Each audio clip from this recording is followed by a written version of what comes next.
Pendant des siècles, l'Église a été la boussole morale de notre société. Une instance qui apportait des réponses aux grands questionnements de la vie.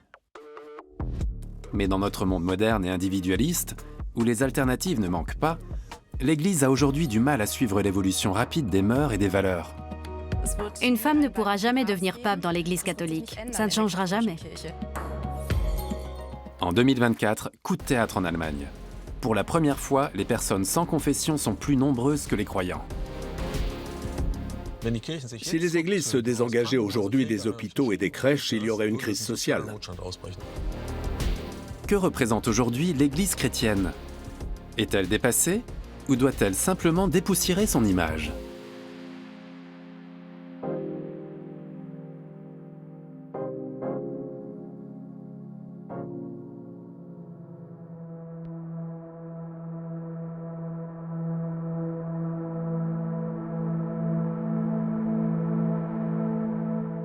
Je m'appelle Berthold Meyer, je suis professeur de psychologie du travail et je m'intéresse aux grands sujets polémiques qui agitent notre époque. Je suis ici à Stendal, dans l'église Sainte-Catherine, où aucun office religieux n'est célébré depuis plus de 60 ans. Au lieu de ça, elle accueille des concerts et des événements culturels. Ces lieux sacrés m'émeuvent toujours un peu, même si ce qu'ils représentent est lourdement remis en question.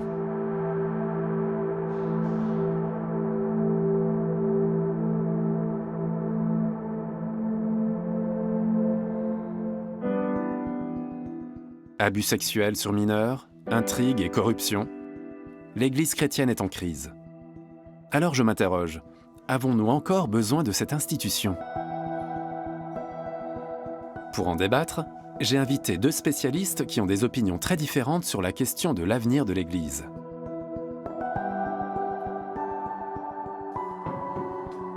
Deux sièges, deux invités que je vais interviewer séparément pour me faire ma propre opinion.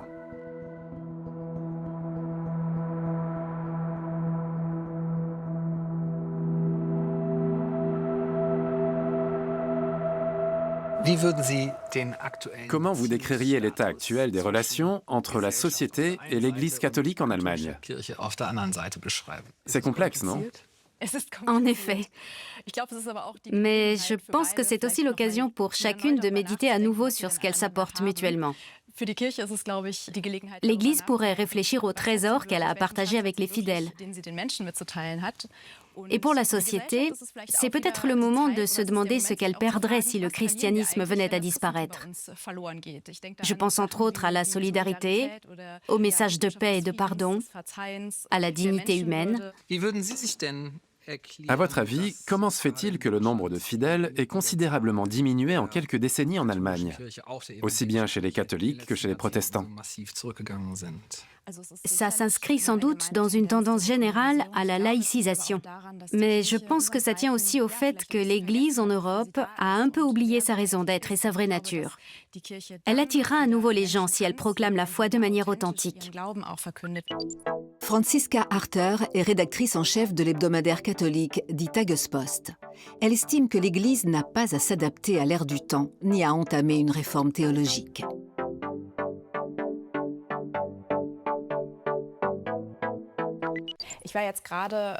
J'étais à Lourdes il y a quelques jours. Plus de 70 000 personnes s'y étaient rassemblées. C'était vraiment impressionnant de voir à quel point la foi est vivante là-bas. Ça donne de l'espoir. Et on a du mal à croire que l'Église risque un jour de disparaître. Comment vous décririez l'état actuel des relations entre l'Église et la société en Allemagne? C'est compliqué? Plus que ça. C'est la rencontre de deux mondes étrangers. Quand l'Église prend position au nom de la foi catholique, j'entends, ça suscite souvent un profond sentiment de décalage. Est-ce que l'Église catholique et la société se sont éloignées? Elles étaient plus proches autrefois? Oui, ça allait de soi. Parce que dans les milieux populaires, du moins dans l'ouest du pays, la plupart des gens étaient baptisés et restaient proches de la religion jusqu'à leur communion et leur confirmation, grâce à l'enseignement religieux dispensé à l'école.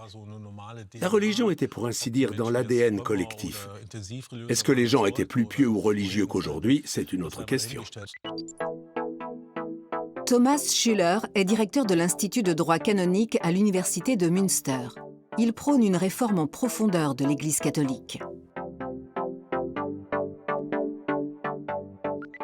Prenons l'exemple de la morale sexuelle.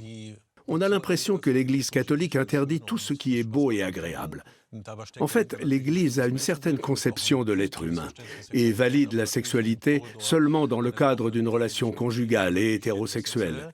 Elle n'a pas du tout intégré la diversité des orientations, ce qui fait que beaucoup de jeunes se sentent incompris dans leur choix de vie. Seul un quart des Allemands se déclarent encore catholiques et la moitié d'entre eux ne sont pas pratiquants. C'est tout le contraire chez Rebecca et Samuel, un jeune couple qui vit à Munich.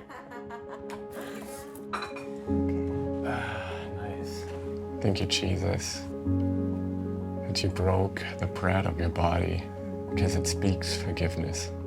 Hallelujah. Hallelujah. I love breaking the bread. J'aime rompre le pain. J'aime l'Eucharistie parce qu'elle est intimement liée à Jésus et que nous sommes de fervents croyants. Elle nous unit à lui, qui est notre raison de vivre, celui pour qui nous vivons. Body of Christ, broken for you. Hallelujah.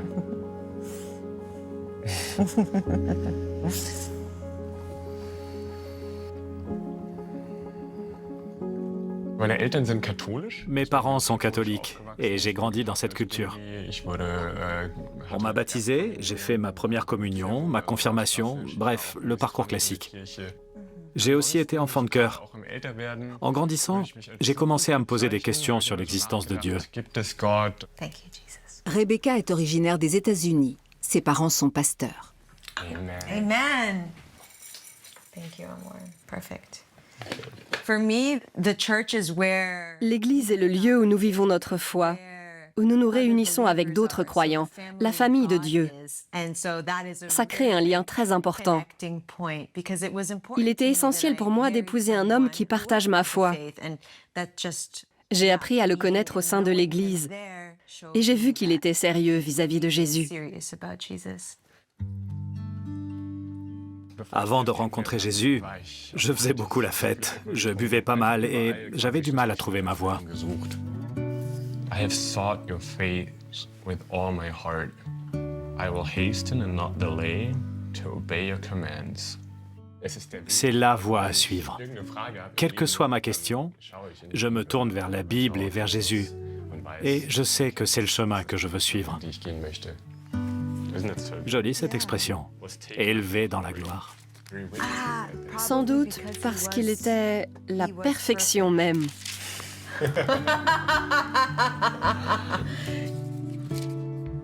Le couple lit et étudie la Bible.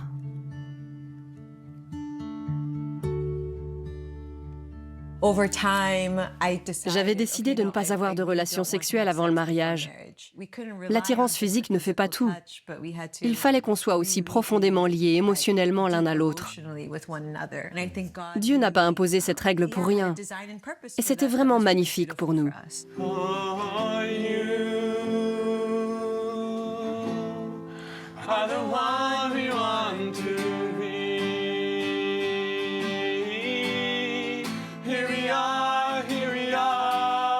Rebecca et Samuel s'épanouissent dans la pratique de la religion.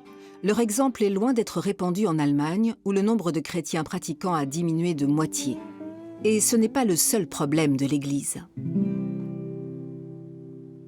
Est-ce que l'Église a un problème de pouvoir? Oui, absolument, par rapport au pouvoir masculin. C'est le pape qui définit les dogmes, épaulé par les évêques, et il prétexte que c'est comme ça depuis toujours. Le débat sur le pouvoir de l'Église n'est pas nouveau. Au Moyen-Âge déjà, la querelle des investitures oppose la papauté à l'empereur, non pas sur des questions théologiques, mais sur l'investiture des évêques.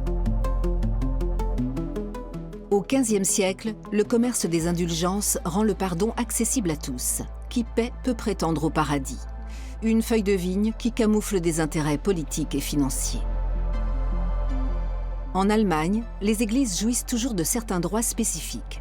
Elles établissent leurs propres règles en matière de droit du travail et les membres du clergé disposent du droit de refus de témoigner. En plus de l'impôt d'église obligatoire, quelques 600 millions d'euros de subventions publiques sont versés chaque année aux églises catholiques et protestantes à titre de compensation pour les expropriations qu'elles ont subies il y a plus de 200 ans. Et ce, alors que la séparation des églises et de l'État est en théorie prévue dans la Constitution. En France, cette séparation est actée définitivement par la loi de 1905. Depuis, toutes les dépenses relatives à l'exercice des cultes sont exclues des budgets publics.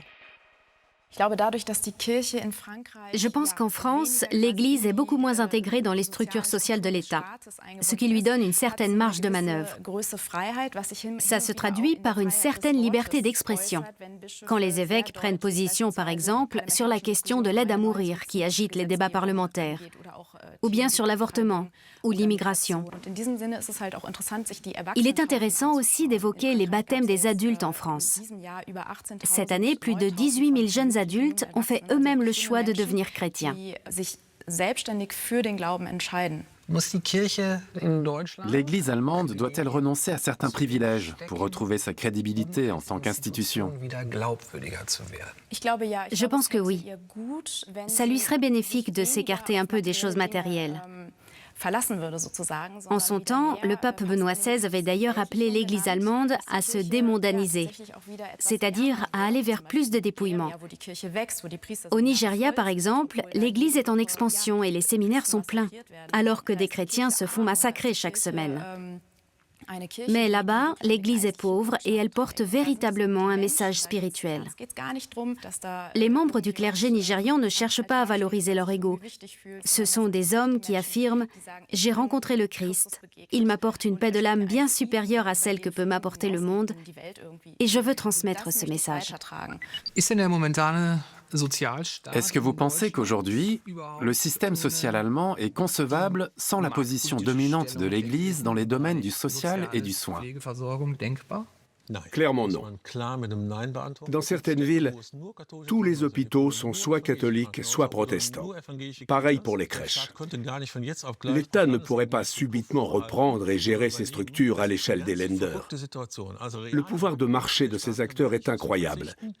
Et c'est l'État qui s'est mis lui-même en situation d'otage. Mais il existe aussi en Allemagne des églises indépendantes.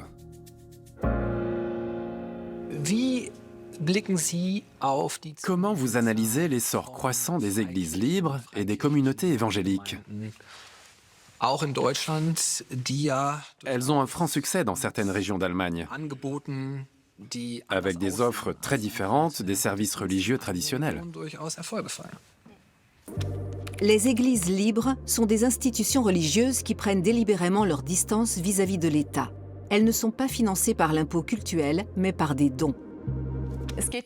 Le but, ce n'est pas que mon Église se développe et pas les autres. J'ai une approche positive. En tant que chrétienne, je souhaite surtout que le plus possible de gens soient sensibilisés à la foi en Jésus. Chez les catholiques, le modèle de disciple missionnaire se développe de plus en plus. Il s'agit d'abord de devenir soi-même un disciple de Jésus et d'avoir ensuite le désir de transmettre sa propre foi. C'est une notion très ancrée dans les églises libres et dont on pourrait s'inspirer. Mais beaucoup de ces églises véhiculent un message très fondamentaliste qui s'appuie sur l'Ancien Testament. Sont-elles dangereuses? Beaucoup vivent leur foi de manière dynamique et vivante. Mais elles ont toujours un côté obscur, au sens où elles ont tendance à exercer un contrôle autoritaire sur leurs fidèles. Une fois qu'elles vous ont intégré, elles vous dictent ce que vous devez croire, mais aussi comment vous comporter dans le couple, la famille et entre amis. Leur influence sur la sphère sociale est inquiétante. On se rapproche là de mécanismes sectaires. Les églises libres privent-elles vraiment les gens de liberté? Rebecca et Samuel fréquentent chaque dimanche l'une de ces institutions. L'International Christian Fellowship, ou ICF, est parmi les plus connus dans les pays germanophones. On a tous des désirs, qu'on soit croyant ou non. La question est de savoir d'où ils viennent. Du point de vue évolutionniste, ils n'ont aucun sens, c'est le plus fort qui gagne. Serrer les fesses et tenir bon. Voilà ce que c'est l'évolution. Tobias Teichen est pasteur. Il officie dans un lieu atypique, une boîte de nuit au centre de Munich. Sa devise, vivre l'Église autrement. D'après la Bible, Dieu nous a créés de telle sorte que si on ne fait pas de pause, on risque le burn-out. Dieu veut m'inciter à prendre du repos. Est-ce une règle qu'il impose? Non, c'est une proposition. Mais il nous dit que si on travaille 7 jours sur 7, on finira par en payer le prix. L'ICF a été fondé en Suisse. La mise en scène des offices religieux, avec musique live et jeux de lumière, n'est pas sans rappeler les shows évangélistes aux États-Unis.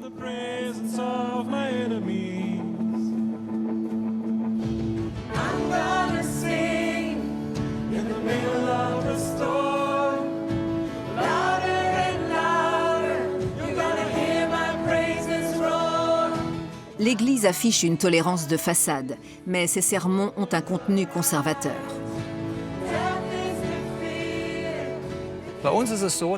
Ici, peu importe l'orientation sexuelle des gens ou leurs actes, on les accepte et on les aime de manière inconditionnelle. Jésus nous a montré l'exemple. Mais de nos jours, tout n'est pas forcément conciliable. Par exemple, est-ce que je peux vraiment être ami avec toi si on a des opinions différentes? En d'autres termes, l'ICF ne cautionne ni l'avortement, ni l'homosexualité, ni les relations sexuelles avant le mariage. Par ailleurs, le pasteur incite les fidèles à payer la dîme, c'est-à-dire à faire don de 10% de ses revenus à l'Église, sous prétexte que ce principe est prôné dans la Bible. Je ne prêche pas la dîme parce que je veux de l'argent, mais parce qu'à mon sens, la générosité est une belle valeur quand elle est pratiquée avec mesure. Il y avait un slogan publicitaire qui disait « Plus radin, plus malin ». Moi, je ne trouve pas les radins sympas. J'aime les gens généreux, qui ne s'attachent pas qu'aux biens matériels. D'après la Bible, la générosité ouvre le cœur. La plupart des membres actifs de l'ICF sont des bénévoles, comme l'a été Philippe. À cette époque, j'étais perdu. Je ne savais pas vraiment quoi faire de ma vie. Je me sentais très vulnérable au niveau émotionnel. L'ICF a joué un rôle important pour moi, parce que c'était une communauté où je me suis vraiment senti chez moi. Au bout de 5 ans, il a tout quitté. Bien sûr, l'ICF ne te dit jamais ouvertement que tu dois changer. Mais les pasteurs te suggèrent que Dieu peut t'aider à changer ou t'apporter la guérison. Aujourd'hui, avec le recul, je me rends compte que la communauté problématisait certains comportements qui seraient considérés comme normaux pour tout un chacun et qu'elle présentait Jésus comme la solution. On finit par tomber dans un cercle vicieux et on se culpabilise pour des choses qui sont en fait normales.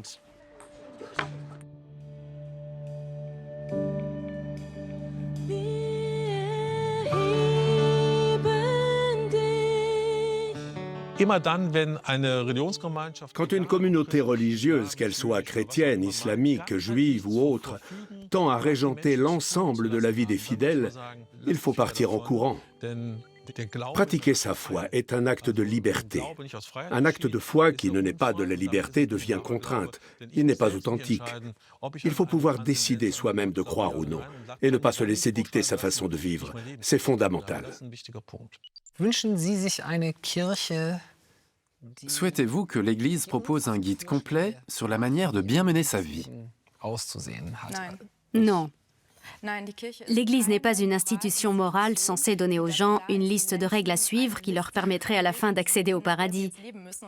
Bien sûr, elle a quelques idées sur la question, par exemple les 10 commandements. Bref, elle propose certaines pistes sur la conduite de la vie. J'ai un peu l'impression que dans le catholicisme, il existe des vérités millénaires. Vous les appelez vérités, mais de mon point de vue, je les qualifierais plutôt de dogmes. Pour vous, elles sont éternelles et immuables. Oui. Pourtant, l'Église catholique a changé de posture au cours des siècles. On pense par exemple à son attitude envers l'esclavage et le judaïsme.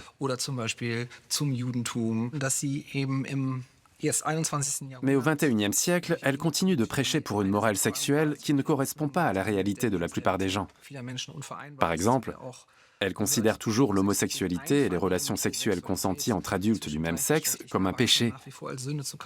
Et elle continue de refuser l'ordination des femmes. Vous ne trouvez pas problématique que l'Église, dans ses postures théologiques et ses principes dogmatiques, ne soit pas en phase avec beaucoup d'aspects de notre société libre et démocratique ?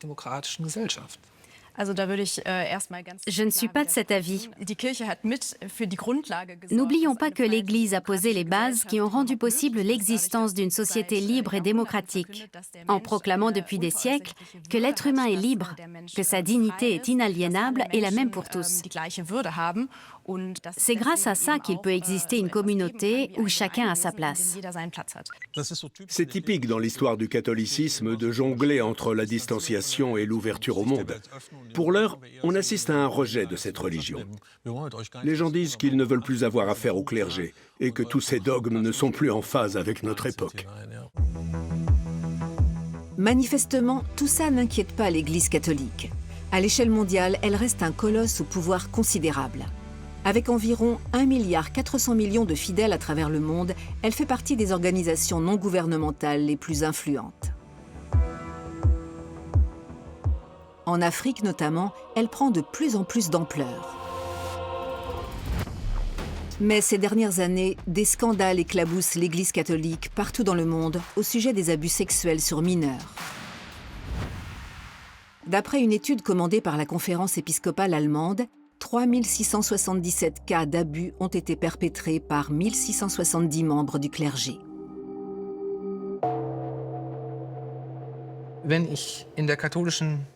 Si je voulais devenir prêtre catholique, mon renoncement à la sexualité serait récompensé par l'obtention d'un certain pouvoir.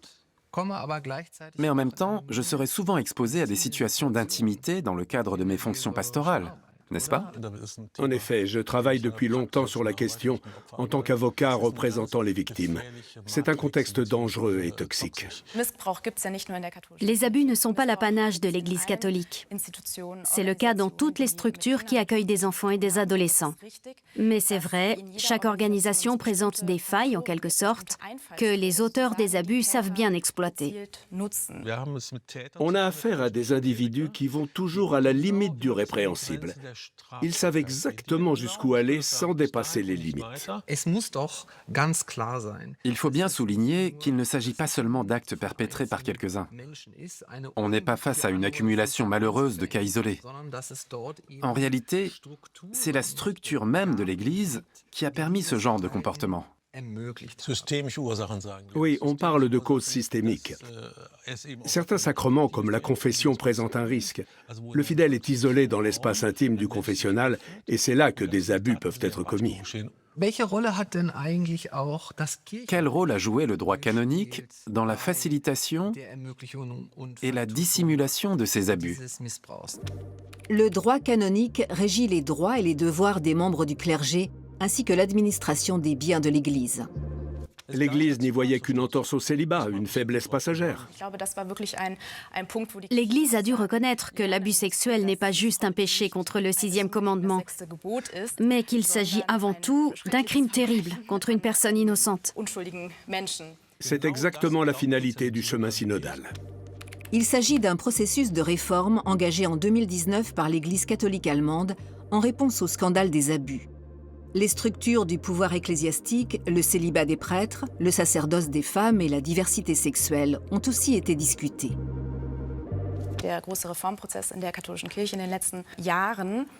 Ce grand processus de réforme entamé ces dernières années repose en fait sur une erreur.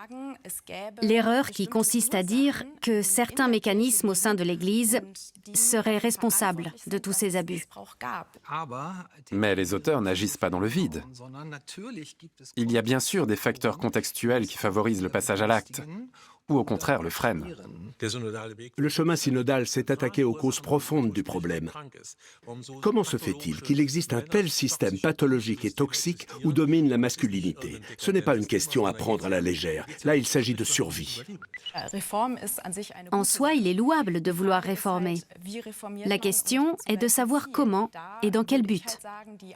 Je dirais que la réforme la plus authentique est celle qui revient aux origines et s'appuie sur l'écoute de la parole de de Jésus.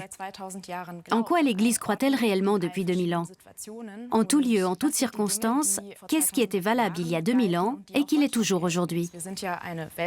Au sein de notre Église universelle, pour des raisons théologiques, qu'on peut discuter, il n'est pas prévu que les femmes deviennent prêtres.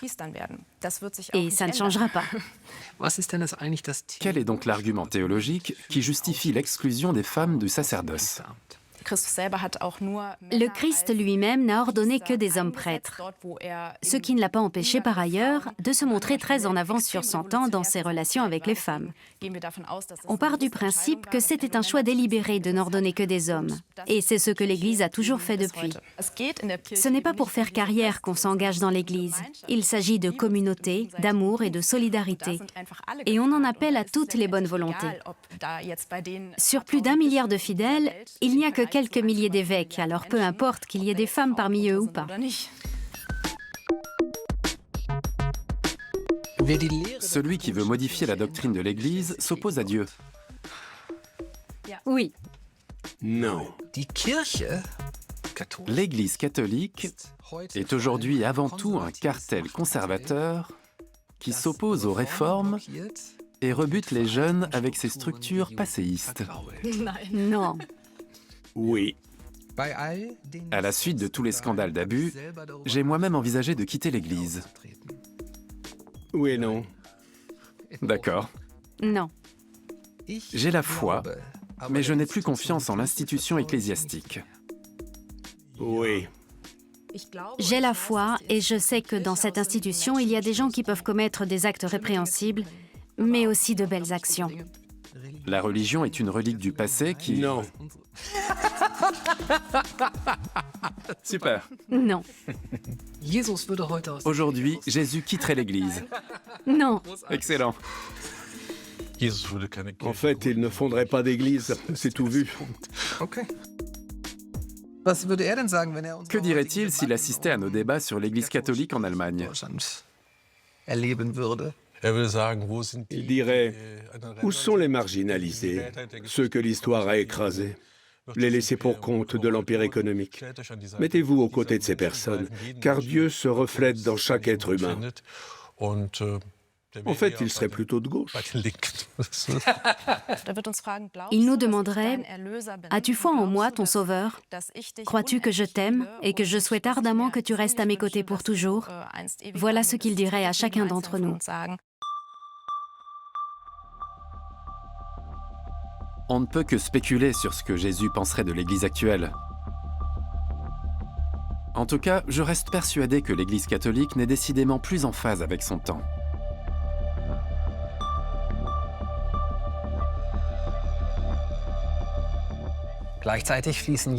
Parallèlement, force est de constater qu'en Allemagne, des centaines de millions d'euros d'argent public financent les hôpitaux, les crèches et les écoles administrées par l'Église. Peut-être que le temps est venu de repenser les liens entre l'Église et l'État, d'instaurer une séparation entre l'Église et l'État-providence. Sommes-nous prêts à en assumer le coût? Là est toute la question.